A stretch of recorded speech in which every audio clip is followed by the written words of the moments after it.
Selain Garong yang telah membunuh selingkuhan istrinya, ada kasus lain yang hampir sama. Seorang lelaki berusia 73 tahun tega menganiaya istrinya yang berusia 70 tahun hingga tewas. Sang istri dituduh berselingkuh dengan lelaki lain. Pada saat di TKP, HP korban ini berbunyi dan ternyata masih ada hubungan antara istri tersangka dengan korban. Dalam hari ini posisi tengkurap itu. Tengkurap berarti ya. Nggak kelihatan mukanya? Enggak. Kepalanya ya, di sebelah mana? Laut utara sini. Orangnya itu bilang sama saya, kalau dia itu senang sama saya, terus saya itu nggak nanggapi sama sekali.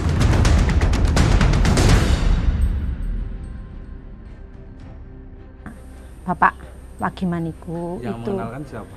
yang mengenalkan orang-orang desa ini loh. Kalau pasien saya banyak susuknya gitu, yang harus diambil biar cepat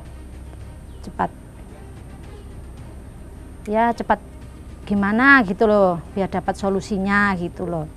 Terus saya datang ke tempat Mbah Wagiman itu, terus katanya Mbah Wagiman itu diambil susuknya, dapat banyak gitu.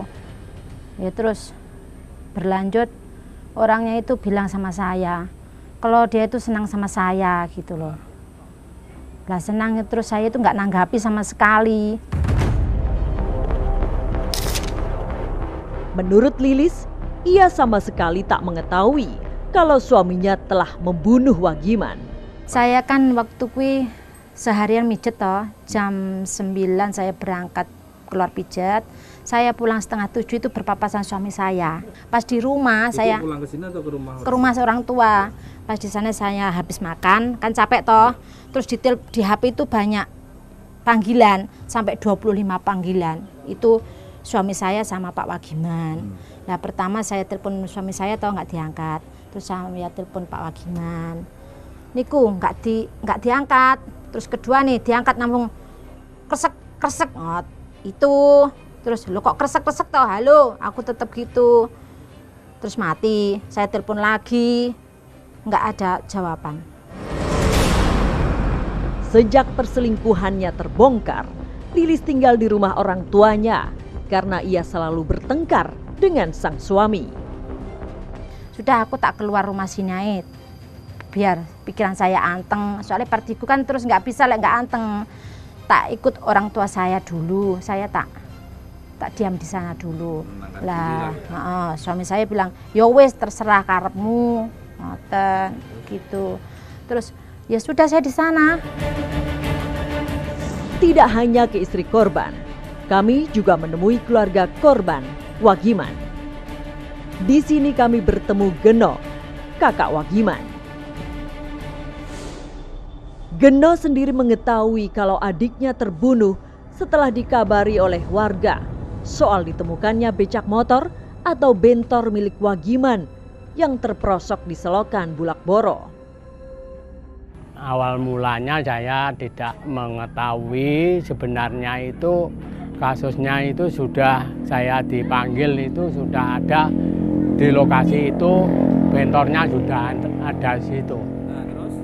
Lalu saya disuruh Pak Kamituwo ambil bentor itu. Awalnya meski menemukan bentor milik sang adik, namun Geno tak menemukan sosok Wagiman. Sampai akhirnya Geno mendapat kabar buruk mengenai kondisi sang adik. Kini Wagiman telah tewas, dihabisi oleh Adi Suwito alias Garong karena ulahnya sendiri.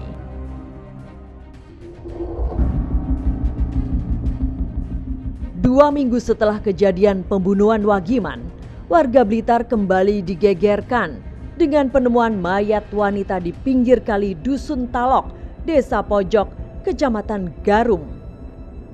Wanita bernasib malang ini bernama Sri Juwana.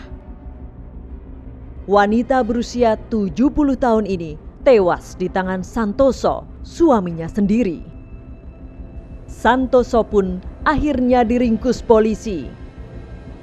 Tak bisa dibayangkan, ternyata nenek Juwana dibunuh karena telah dituduh selingkuh oleh kakek Santoso.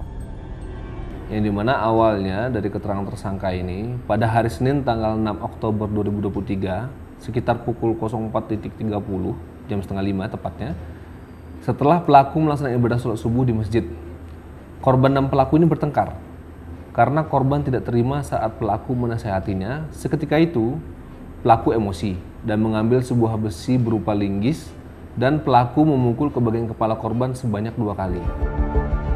Menyoal kasus ini, kriminolog Joko Sumaryanto mempunyai pendapat. Pembunuhan itu kan masuk dalam kategori kejahatan terhadap nyawa. Artinya perbuatan itu akibatnya adalah hilangnya nyawa. Nah, motif pembunuhan banyak persoalan yang bisa dirangkai menjadi satu persoalan pembunuhan. Misalnya ada motif-motif kecemburuan, motif-motif percintaan, motif-motif perdagangan, persaingan bisnis dan sebagainya.